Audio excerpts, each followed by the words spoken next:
sekarang saya berada di Gampung Lampulo. Ini tokonya Ude Tuna ya. Jadi di depan sini kan ada situs Tsunami. Jadi sekarang ini di tempatnya Kak Pau. Jadi produk-produknya itu di display di sini. Nah, sekarang kita lihat nih Kak Pau lagi packing. Ini versi kemamah yang matangnya ya Kak ya. Ini namanya kemamah apa Kak kita nyebutnya?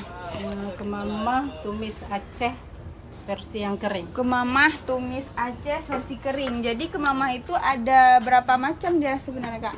Ada yang masaknya, ada yang basah, Ada yang basah, ada yang kering.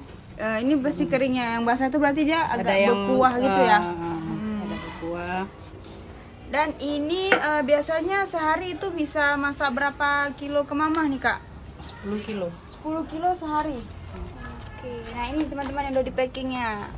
Jadi tumis Aceh kemamah. Nah ini enak sekali teman-teman. Nanti teman-teman bisa langsung nyobain, bisa datang langsung di Gampung Lampulo di depan situs kapal di atas rumah ya.